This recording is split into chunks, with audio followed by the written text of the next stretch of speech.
이번 영상은 망하는 점포의 3가지 특성에 관해 이야기를 해보고자 합니다. 필자가 상권 현장에서 많은 사람들을 너무 많이 봐서 이런 정도만이라도 알고 창업에 나서라는 심정입니다. 망하는 점포는 상권과 업종의 궁합이 맞지 않아서 입지와 아이템의 적합도가 떨어져서 점포 선정을 잘못해서 3가지 특성을 보입니다. 다시 말해 성공할 점포를 얻으려면 상권 분석과 입지 분석 그리고 그에 따른 점포 개발이 잘 이루어져야 합니다. 하지만 예비 창업자들은 이런 부분들을 간과하거나 무시하는 일이 많습니다. 아마도 업종과 아이템만 좋으면 어디에서든 성공할 수 있다는 근거 없는 자신감인 것으로 보입니다. 자, 그렇다면 망하는 점포와 성공하는 점포들은 어떻게 구별하고 판별하는지 권영산TV와 함께 알아보도록 하겠습니다. 영상에서처럼 왕복 6차선 도로인 경운대로 양쪽 상가 건물들을 보면 생활 밀착형 업종이 많은 것을 알 수 있습니다. 개인 병의원과 약국, 교습소, 학원, 편의점, 부동산 중개업소, 슈퍼마켓, 휴대폰 대리점 등입니다. 이렇게 생활 밀착형 업종이 많이 보이는 것은 부평역 상권과는 별개로 이곳은 단독주택과 다가구주택 등이 밀집된 주택가 상권이라는 것입니다.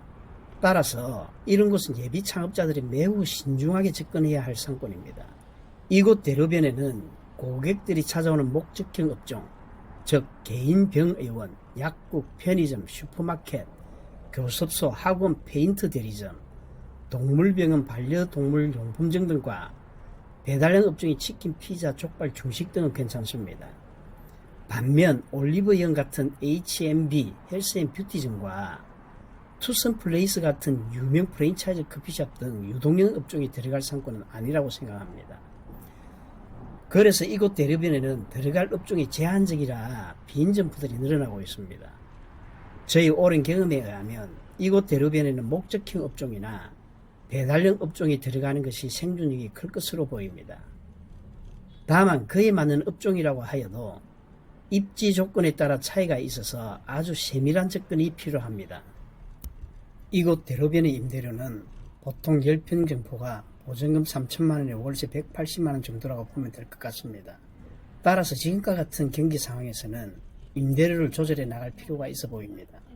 횡단보도에 인접한 점포들은 주변 다른 점포들보다 경쟁력이 있다고 보면 됩니다.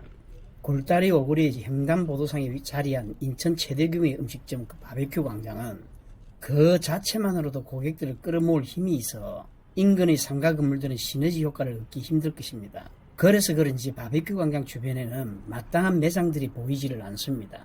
그리고 바베큐 광장 옆 골목으로 들어가면 모텔, 호텔 등 숙박시설 30여 개가 밀집된 것을 볼 수 있습니다.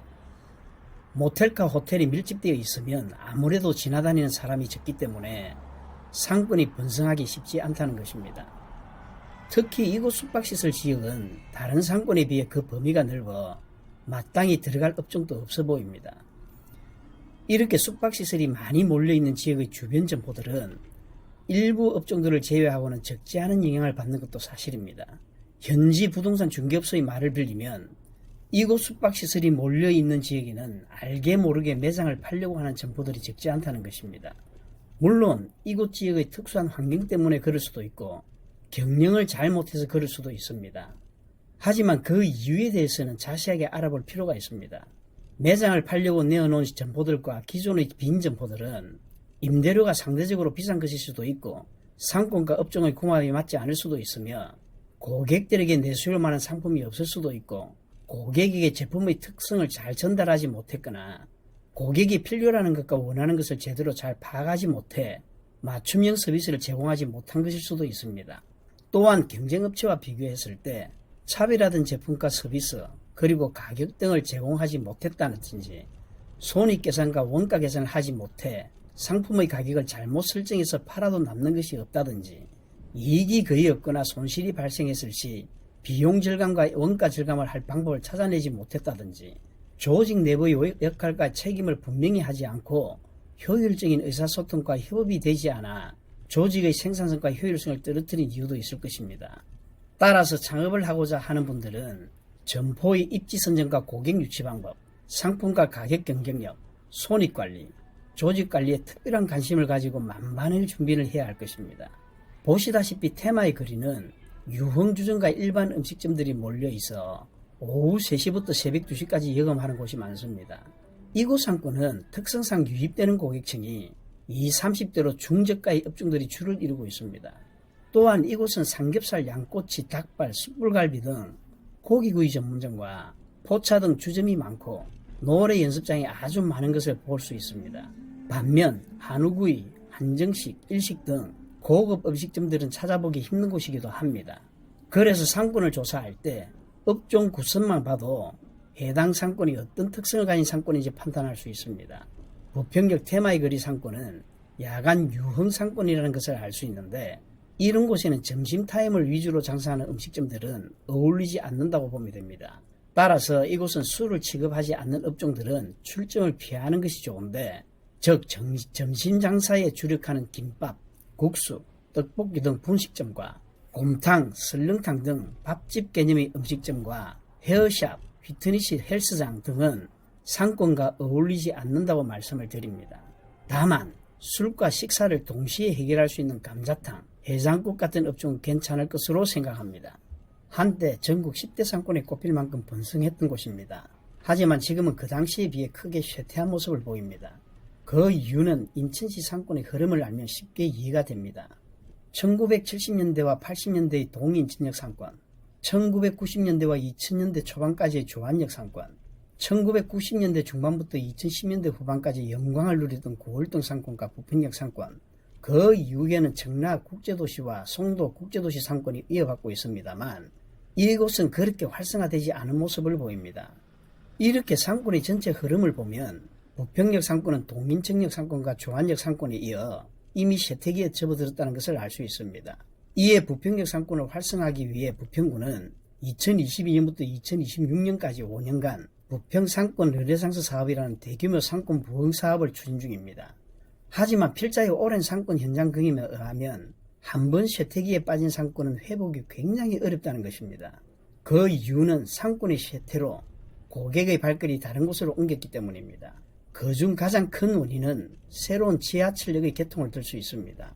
2010년 12월 서울역에서 인천국제공항역까지 개통한 인천국제공항철도와 2012년 10월 개통한 서울 7호선 부평구청역과 2021년 5월 개통한 성남역으로 인해 부천 상동, 중동, 서울 홍대 입구역, 명동, 강남 등 어느 곳이든 손쉽게 나갈 수 있게 되면서 부평역 상권을 쇠퇴하게 됩니다.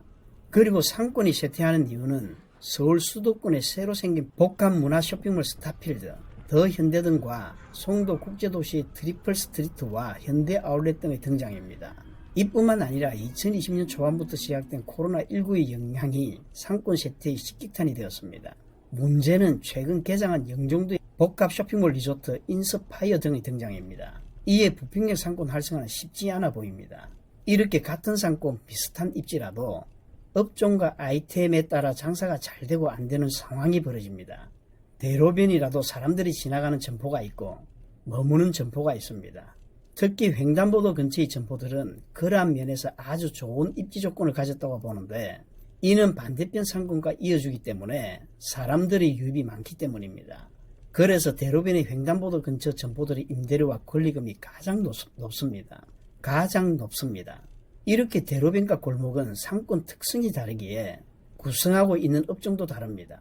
따라서 예비 창업자가 자신이 출점할 상권이라고 결정되면 대로변에 출점할지 골목에 출점할지 결정해야 하고 업종도 유동형인지 목적형인지 배달형인지 명확하게 설정이 되어야 할 것입니다. 그래야만 입지 유형이 유동형 입지인지 목적형 입지인지 배달형 입지인지 선택할 수 있기 때문입니다. 이렇게 업종 유형과 입지 유형만 제대로 알고 창업에 나선다면 망할 이유가 크게 줄어들 것입니다. 아마도 15년 전에 이곳 경운대로변에 신선 설렁탕을 출점시켰던 기억이 새록새록합니다. 하지만 상권의 쇠퇴와 코로나19 팬데믹으로 영업을 중단한 것을 보면서 안타까워했던 기억이 납니다. 지금은 피부과, 성형외과가 들어선 것을 확인할 수 있었습니다. 그리고 그 당시 최고의 인기를 누리고 있던 아이돌 그룹 멤버의 부모가 이곳에서 돈가스 전문점을 오픈할 수 있게 창업 컨설팅을 했던 기억도 납니다. 그때만 해도 10대부터 30대까지 인산인해였던 상권이었는데 말입니다.